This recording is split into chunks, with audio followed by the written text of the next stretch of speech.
listening to Stories from Real Life, a podcast by engaging storytellers for engaged story listeners. Here's your host, author and journalist, Melvin E. Edwards.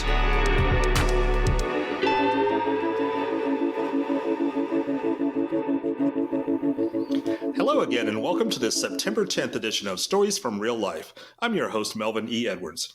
Let's find out about today's guest, Dr. Karen Swallow Pryor. In today's episode of Stories from Real Life with Melvin E. Edwards, we feature Dr. Karen Swallow Pryor. She's a renowned international speaker, professor, and author with a diverse portfolio of books on topics from theology to literature, with a particular focus on 18th century British literature. Despite recent notable disagreements with the Southern Baptist Convention, her faith remains unwavering. Her passion for words and profound reverence for the Word of God are central to her life. During the discussion, she explores the impact of Christian worldviews on historical events, including the abolition movement and the cause of animal safety. Tune in for a conversation with Dr. Karen Swallow Pryor that promises to enlighten and inspire. Here's your host, Melvin E. Edwards. Dr. Pryor, I know you're very busy, so I'm honored that you take the time out to join me today. I'm honored to be with you. Thanks. So you're my third straight guest who has a PhD. So I have smart guests and listeners, and I feel like I need to raise my IQ game today. So I'm not going to say y'all, all y'all, or Dallas Cowboys. Okay. That's a little dig at the Cowboys fans.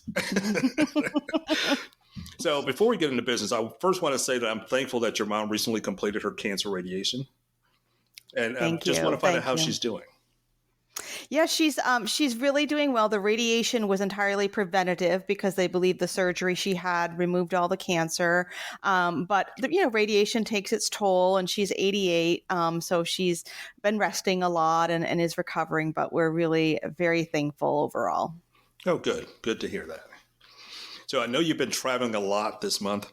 So where in the world is Karen Pryor today? I am recording this podcast from my home in Central Virginia, nestled in the foothills of the Blue Ridge Mountains. Nice. My son lives in Virginia. He lives in Northern Virginia. Oh, I'm sorry. No. I'm a country girl, so Northern Virginia is like a different state. It's definitely different from Central and Southern Virginia. All right. So considering current culture, how difficult is it these days to be named Karen? Oh, you start right in with the tough questions. It's interesting. I mean, I don't take anything personally, and I think, I have a good sense of humor, I think. But I always really liked my name. I thought it was a great name. I should have known things were going to get downhill when about 20 years ago, even before the current, meme of the name, one of my students had an old car, and she said she named it Karen. And I said, why did you name it Karen? And she said, well, it's a car from the 80s. So, Karen is an 80s name. and that was the first I ever thought about my name being old and going the way of Bertha and Beulah. But now it's even worse. But it's, there are people whose names have more problems, so I won't complain. Yeah, when your name is Melvin, you sort of develop thick skin pretty early on. Yeah, there you go. All right, so I was thinking more of John. All right, all the Johns out there, no offense. All right, so your expertise is 18th century British literature. So I was thinking that's Daniel Defoe, who's known to Robinson Crusoe, yes, and Jonathan Swift, satire, A Modest Proposal, which is still very misunderstood even today. And he also wrote Gulliver's Travels. So why did you choose to zero in on that era and region of human intellect? That is such a good question. And there are a couple of answers. When I was an English major in undergraduate college, I did sort of decide at that point that I preferred British literature over American. Probably that happened the day that I was assigned to read Moby Dick in American literature. And I was like, no, we're going to do British lit. And then when I went into my PhD program, I was taking a lot of British literature courses in different eras across the centuries. And I think the real answer is simply that it was my 18th century English literature professor who took an interest in me, who was kind in a not very kind environment, and reached out to me. And so I admired him as a person. He sort of mentored me. And so that probably is the biggest answer. But I really, in addition to that, I love satire. I love the moral didacticism of someone like Defoe and the brilliance of someone like Swift. And so that century is so pivotal in our own, in our own moment in terms of like the modern era reaching what it is, that there's so much that interests me. But then there was that personal connection with a professor that I admired and invested in me. That's really interesting. And you're a Christian, a very well-known Christian. So the intersection that I see between Christianity and intellectualism sometimes can be a dangerous intersection, we'll call it. So just for the record, I was once a Southern Baptist. And one of the reasons why I left that denomination in the 90s was because of its propensity for anti-intellectualism, at least where I saw it. So before your recent skirmishes with leadership in the SBC, how did you manage to navigate your way through the convention all those years? Whew, wow. I'm glad this is a storytelling podcast. So, I think I need to even kind of go back a little bit, like how did I end up in the Southern Baptist Convention? Because that's part of the story as well. I grew up in the Northeast, which is liberal and secular and often hostile to Christians. And so I was accustomed to being the only Christian among my friends, among my classmates and so forth. Very different cultural climate. And I grew up in Baptistic churches. So they weren't Southern Baptists. We didn't have a lot of Southern Baptist churches in the Northeast. I think they've colonized since then, but so just Baptistic in ecclesiology and doctrine. And then when I finished my PhD and moved to Virginia, where I am now, and I took a job at Liberty University, the world's one of the largest evangelical universities. That was in the late 90s. And of course, the conservative resurgence had happened in the Southern Baptist Convention.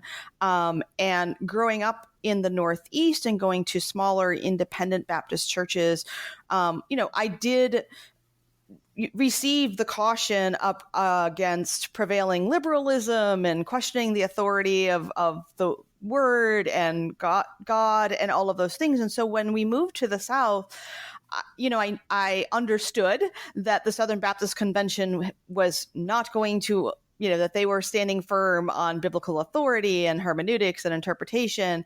And so we just kind of immediately looked for a Southern Baptist church on the basis of what I believed that its stand was really on biblical authority. That was, this is 25 years ago. And we were moving from the North to the South. It was a real culture shock. I had no idea that, how shall I put this? I had no idea that the resentment over the Civil War was still alive and well in the South. I mean, we just didn't think about the Civil War in the Northeast, which I guess, again, makes sense. I guess the winners write the history. And I don't mean that. I don't mean that. And I just mean, I just did not understand. So we moved to the South. I had no idea that I had never got over the culture shock, even of just the idea, because in the Northeast, you didn't go to church unless you were like a hardcore Christian. Like, well, you could lead someone to the Lord and they might have this new faith, but getting them to church was a huge battle because that just required so much in that context. Down here, it was the reverse. Everyone goes to church, but whether or not they're actually a believer, they don't even really know because it's just been so is part of the culture. So all of that to say, I had no idea what I was getting into in terms of the change in the culture, did not know the history of the Southern Baptist Convention. I don't mean obviously I knew that it was formed in the over slavery, but I just thought that I thought everyone had changed their mind about those things. And I did not know the history of the conservative resurgence being rooted in, power plays and sexual abusers and misogynists and all of those things. So that's how I got there. And how I navigated it, to answer your question, is I can be very slow.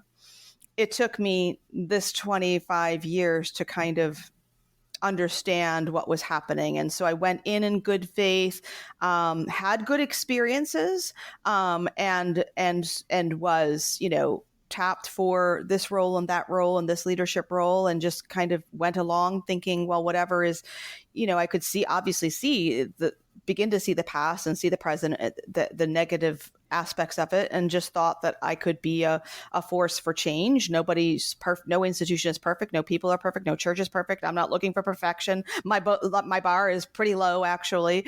And just thought that there were enough good people in it who wanted to see a better future.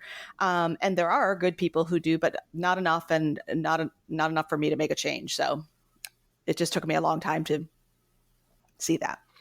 All right. So following up on that, so do names like Karen Swallow Prior, Beth Moore, and Russell Moore keep Southwest or Southern Baptist officials awake at night? I don't think so. I really don't. I think that the money and the institutions and the traditions and the networks are so powerful that they continue to prevail. And so we're.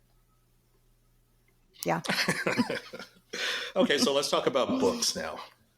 So you've written several books on literature, reading, and theology. So which of your books has had the most long-lasting effect on you? Oh, no one's ever asked me that question before. That's a good one. So, I mean, the one that reflects the most long-lasting impact, I think that reflects most of my life, is my first one, Booked Literature and the Soul of Me, which is it's really a memoir of how books taught me spiritual lessons that I didn't learn in church, and how it took me a long time to understand how my love for books and my love for God go together. I thought they were at odds with one another, but they aren't at all. And so that one is probably the most meaningful one for me personally, sort of, and in my soul, as the title reflects. But another way that I'm kind of having a book is having an effect on me is really my most recent one, The Evangelical Imagination. How stories, images, and metaphors created a culture in crisis, because that is really the beginning, sort of the beginning of the story I just shared about me becoming awakened to the problems in the Southern Baptist Convention and evangelicalism after having been part of it for decades. So that was me processing things I was seeing other people go through, and through teaching, reading, and and being in those institutions. But it was also something I was going through myself. And so I think that book is probably the one that right now is still sort of having its effect on me, and that I'm still processing in terms of the things that I write about in it. Okay. And regarding that book, again, it's called The Evangelical Imagination, How Stories, Images, and Metaphors Create a Culture in Crisis. So I'm curious, if that work was influenced by Francis Schaeffer's How Should We Then Live? So I was heavily influenced by Francis Schaeffer, going back into the 80s and 90s. I was very much committed to Christian worldview as he taught it and as he influenced conservative evangelicals. And so so in a sense it is, but this book is also me sort of expressing my understanding that Christian worldview is more of it is an intellectual, cerebral, conscious, cognitive approach to the faith, which I love because I love that stuff. But after having taught using that sort of Christian worldview approach for decades and living by that myself, I realized that that's not enough. Again, that there are underlying precognitive metaphors, stories, images that drive us, expectations that drive us that we're not thinking about, that we're not applying. So I would say that the evangelical imagination is me sort of interrogating the strength and limitations of the framework of Christian worldview. I still think it's great. That's how I pretty much operate. But I'm understanding, after having read a lot of James K.A. Smith, that we are desiring creatures before we are thinking creatures, as he says it. And that we are more than heads on sticks, and that we are absorbed into the stories and metaphors and images of our communities and our cultures. And we just we're not even aware of it. And yet they're shaping us and moving us and creating our desires in ways we don't recognize until we sort of stop and try to uncover them. Okay, I do want to ask a couple more questions about that book. But before I do, and in preparing for this interview, I was thinking, sort of making my own personal connections to this topic. And one of the books that came to mind is sitting on my bookshelf that I read quite a while ago, Habits of the Mind. I don't know if you've ever read that. James W. Sire. And the subtitle is I have not. Intellectual Life as a Christian Calling. I would highly recommend this one. Okay. I have a couple of his books, but not that one. I'm not even familiar with that one. I'm going to look it up. The title sounds exactly like what I'm talking about. Yes, exactly. So how does,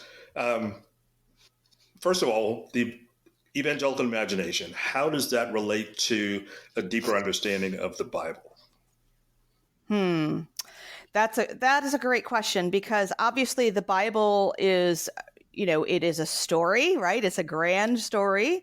It tells the story, it's God's story, but it also tells the story of peoples and communities and different cultures, from the Hebrews to the Jews to the early Christians.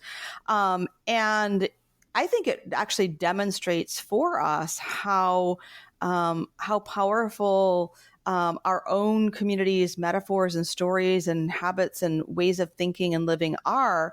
And this is one of the things that can be an obstacle for people in really reading and understanding the Bible well, is that they don't understand that the Bible is often describing, not prescribing, right? It's often prescribing, like when we get the 10 Commandments, those are laws, like we are clearly supposed to follow those. But there are different genres in the Bible. When the Bible tells a history of a people and a person and their sin and their falling and their triumphs and all of those things, those are stories. They're true stories, but they aren't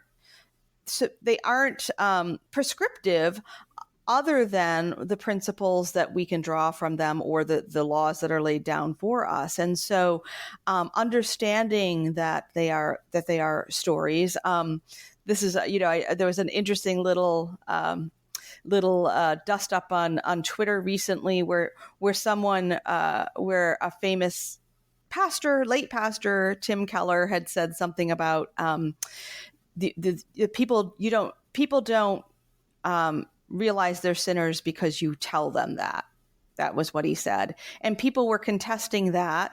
And someone said, no, the sacrifice of the Lamb and the sacrifice of Christ does tell them that they are sinners. And it was like, that person didn't even understand that what he was saying is exactly what Keller was saying. Keller was, because no one was saying the words, "you're a sinner" in those examples. Like the sacrifice of the lamb, like is a demonstration. It's showing, it's teaching something in an immersive and material way. Obviously, there are words that go along with it, but it's that act. It's the act. It's not the words that communicate that element of the gospel that we are sinners.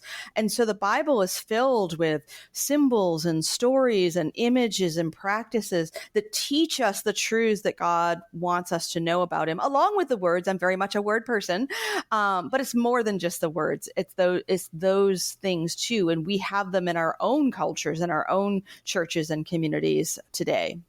Yeah, one of the challenges I found is in the what people would call the literal interpretation, not realizing that different words mean different things in different contexts.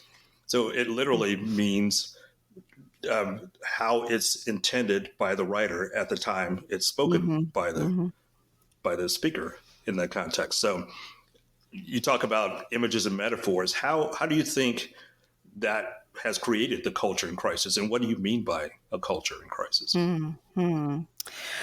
Well, yeah. What do I mean? So when I'm talking about a culture in crisis in terms of the book, because I'm an evangelical and I'm looking at the evangelical history that goes back about 300 years to the evangelical revival in the early 18th century. Again, my period. I'm seeing that 300 years later, we have reached a crisis, the crisis is that people, first of all, don't even know what evangelicalism means. They think that it means what the headline writers say. They reject it or contest it or don't like it anymore, or they co-opted it. In fact, I saw someone say, for example, that the first principle of evangelicals is to be pro-life. Well, I'm pro-life, and I think the Bible teaches us to be pro-life, but the evangelical movement had nothing to do with that until fairly recently. 300 years ago, they weren't even thinking about that. So we don't know our history.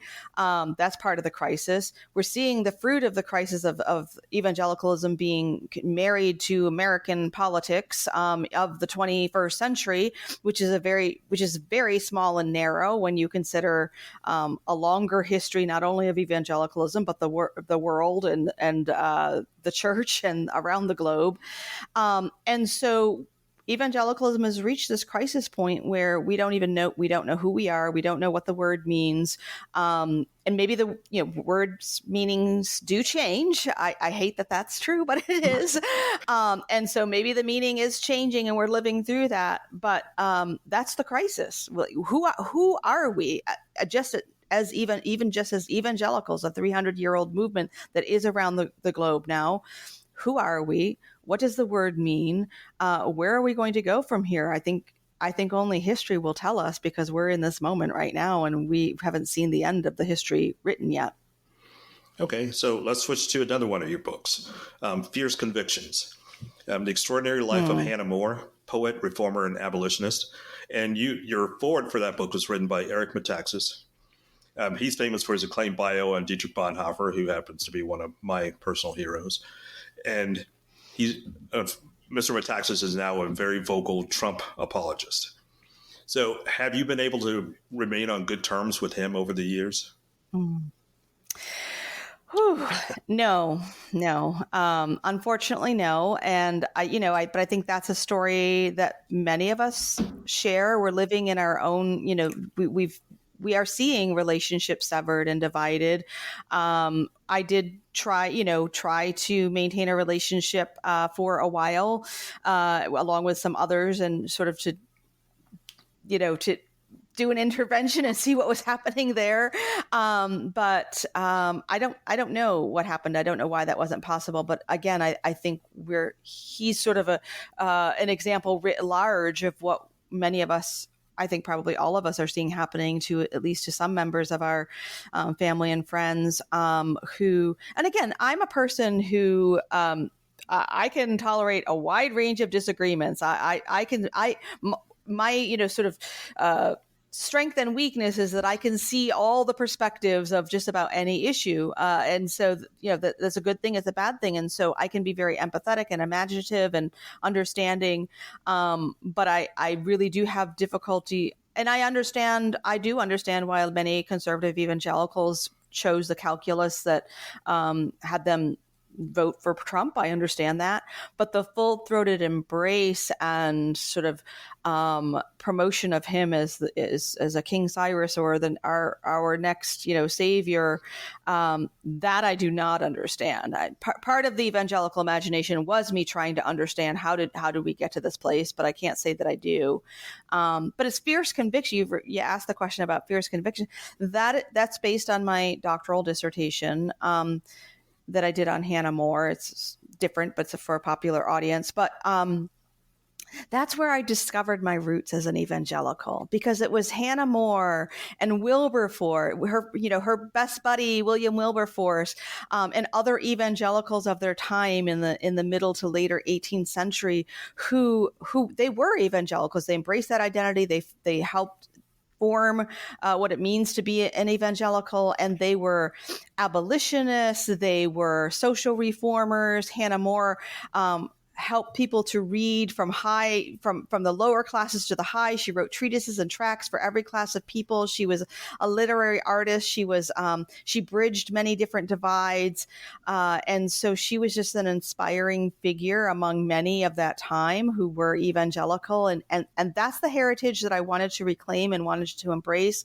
But again, the crisis now is, I think, we may be at a turning point and at a break from the past. That's what happens throughout history, and we may be there now. Okay. One thing I learned while preparing for this interview that I had never realized before, Hannah More and William Wilberforce, I also have a bio of him here on my bookshelf, how they were sort of the foundation for the animal rights movement. Yes, a lot of evangelicals don't know that. Now, they would not have used the term rights. They would use care or welfare. But Wilberforce was one of the founders of what was then the Royal Society for the Prevention of Cruelty to Animals. I think maybe the Royal came later.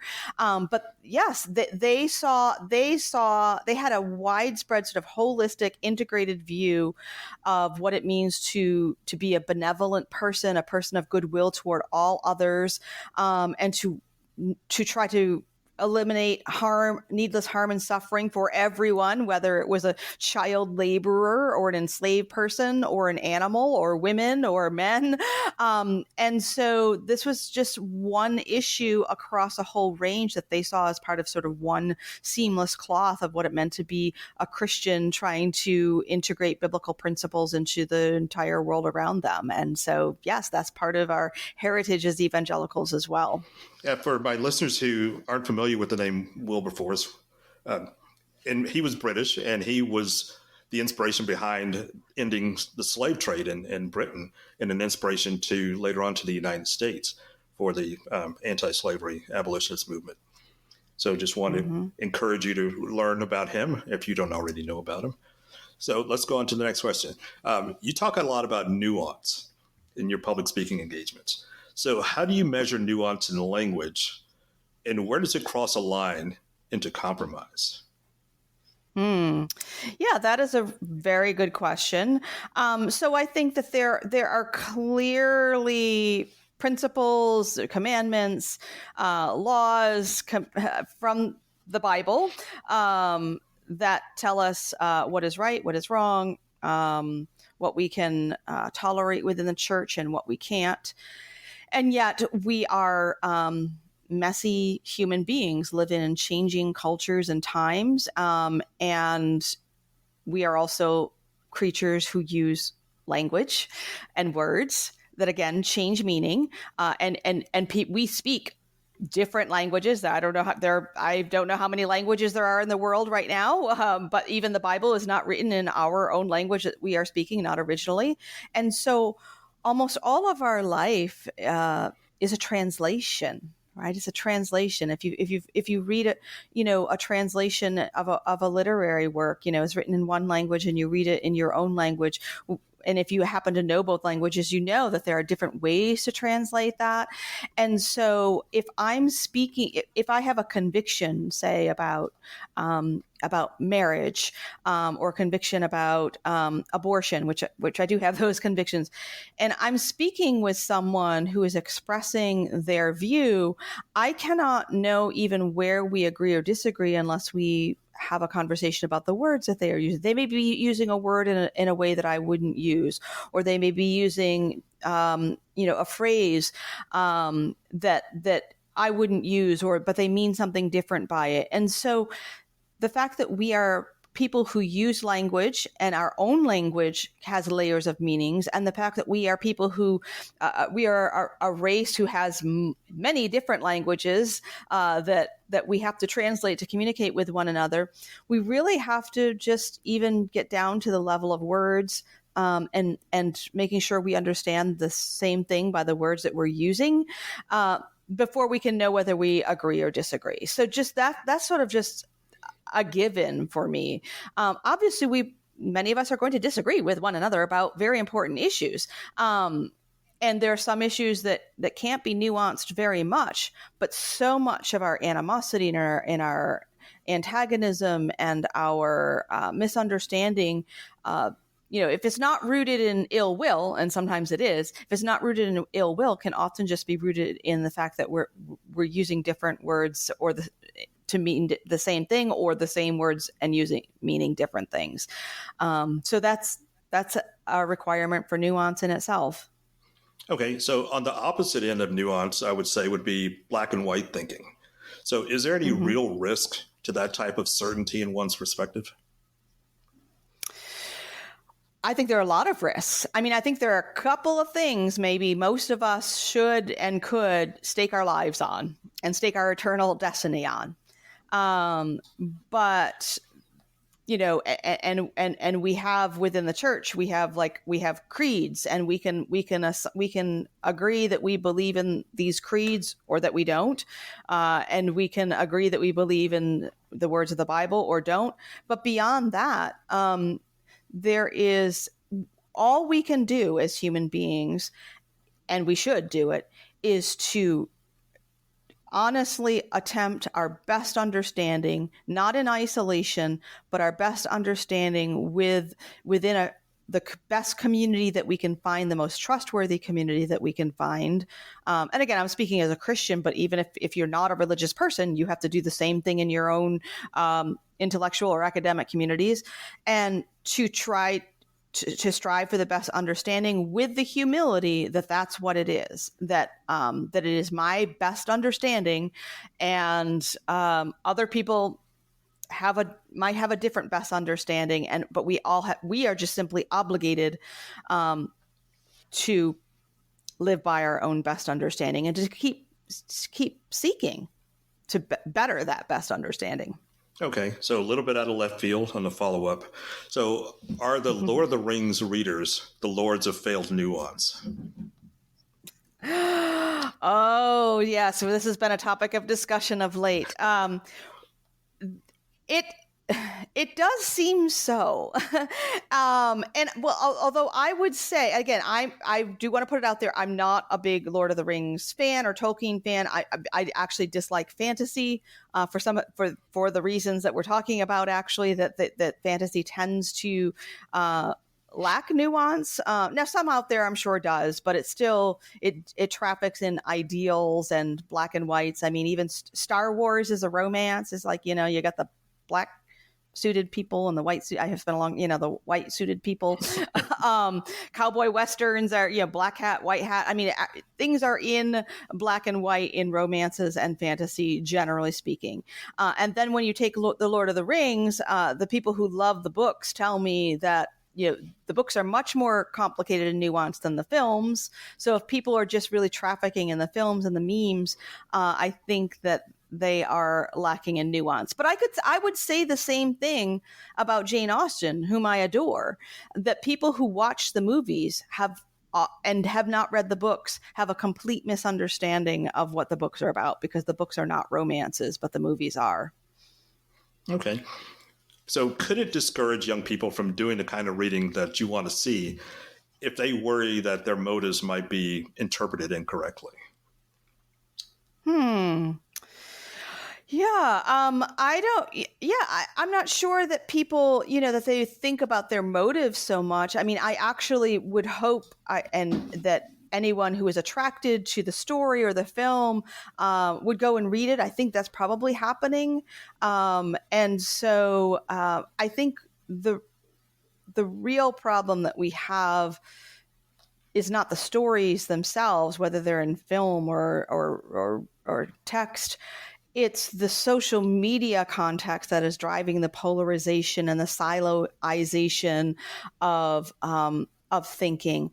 And social media gives a lot of gifts. Don't get me wrong. Here we are, right? We've connected through social media. It has great power for good, but I think it also is the driving force in the lack of nuance. It's pushing people to one side or the other, to one group or another, to one fan culture or another, one team or another, and that's the thing that we really have to guard against, I think, in this moment. Okay, so one of your jobs is that you're a professor. So what do you think makes a good teacher? Oh, I do love teaching. I have moved into full-time writing and speaking, but I do teach, at an adjunct level here and there.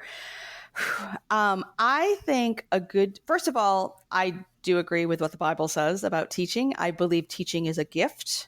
And you have it or you don't, and then you can cultivate it. We are given gifts, and some people should not be teachers, just as I should not be a nurse, and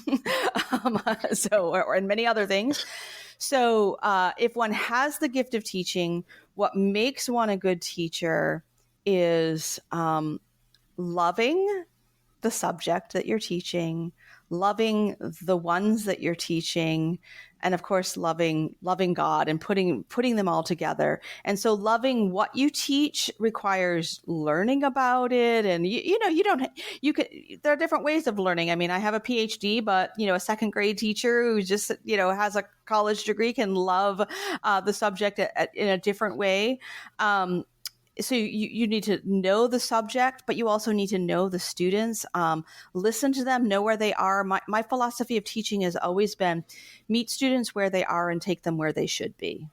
And so it's listening, knowing if I'm teaching, graduate students in seminary, they're at a different place. I meet them where they are and take them somewhere else. If I'm teaching freshmen who barely passed English in high school, I meet them where they are and take them where they could or should be. And so it's getting ourselves out of the way and letting the subject matter as we love that help the students grow in that area, because every subject matter can, it's not just the subject. My whole point when I was teaching, I would tell my students, whether they were English majors or just taking the class because it was required, I would say, my goal for you is that you walk out of this classroom at the end of the semester loving literature, life, and God more than when you came in. That seems like a pretty good goal. So how do you generate an interest to read higher literature? And then what can a reader hope to gain after they begin doing so? So reading is a skill that we learn in first grade, if not before. We can all kind of decode the letters. I mean, unless we have a disability or a problem, but we can decode the letters, look up the words in the dictionary. If we don't know what they mean, sound them out. We can do all that from the age of a small child. And so everything after that is just increasing and improving the skill. It's hard. I find the biggest obstacle to reading well is people's misunderstanding that if it's hard, they can't do it well. But all you have to do is slow down. One of the things that I do in classes a lot is just open up a book and read it together, whether it's a sentence or a paragraph, and slow down and look at the words, look at the syntax, look at listen to the sound. If it's a poem, just slow down and see what's happening there. But we live in a world most of what we read, we just read quickly, we skim it, because it should, we should read it quickly. We should skim it. But when it comes to rich literary texts that are works of art, we've lost the muscles to read closely and carefully, and it just takes a matter of will and practice. And so slow down, let yourself grapple with the sentence. If you don't know what the word means, look it up. If the sentence doesn't make sense, read it 3 times. Most of us aren't willing to do that because we don't have time. I get that. But also many don't know that's just what we're supposed to do. That's, it's just like any other, I'm not good with the sports metaphors. But, if you're a basketball player, like your most foundational skill is, I think, dribbling, right? But you have to practice that basic skill over and over and over to get good at it, right? I mean, so reading is a similar thing. The more you do practice the basic skill, you can get better and better and better at it. And so I think of reading in that way as kind of like dribbling, just like stop, look at the word, look at, the sentence, see how it's put together, make sure you understand it before you move on. Okay. So do you get philosophical about literature? I do, because I think that, I love art, visual art, paintings. I love film. I love music. I don't know much about music. I enjoy it. But literature is a different kind of art. Literature is the use of language. And I think that as human beings, we're made in the image of God, who is, one of his names is Word. He is the Word, and he communicates to us through words. So I think that there is just something especially powerful and significant and unique about the way that we as human beings respond to and interact with language, and whether it's spoken or written. Words are symbols, so that means that they are they're indirect. We have to interpret them. And so the very fact that we have to interpret them, as opposed to just, if I see a painting, I'm looking at it and there's some interpretive work that I can do, but it's a different kind. The fact that we have to interpret words, interpret their meaning, taps into the fact that we are creatures who desire and need meaning. We are interpretive creatures. So if we interpret a literary text, we're practicing the same thing we're doing all day long when we're interpreting a facial expression, interpreting a traffic problem. Interpreting is what we do all day long. And so literature just reminds us and helps us to practice that interpretive nature that we have as human beings. Okay. So let's lighten it up a little bit as we start to wind down the interview. So I'm curious, what makes you laugh? The Office, the show. Yes. I watch it over and over, so it just makes me laugh a lot. I think it's so funny. I would love to be like, I've never wanted to, like, I just wish I could be a fly in the wall in the writer's room in that show, because it's so well written. So that makes me laugh a lot. My husband makes me laugh. Most of the time he's like, there's a lot of dad jokes going on there, but he's not even a dad. But my dogs make me laugh. Jonathan Swift really makes me laugh. Okay. Wow. That's a wide range. The Office and Jonathan Swift. Yes. And they're both satire. So yes. And I guess your husband's somewhere in between. We'll say he's closer to the Jonathan Swift side than the Office. Yeah. Well, it depends on the day, probably. Okay. I just have one question left for you. So I'm curious what's on the near horizon for Dr. Pryor? Well, this past summer, I turned in my next book manuscript. So in July of 2025, my newest book will be coming out, which is called You Have a Calling.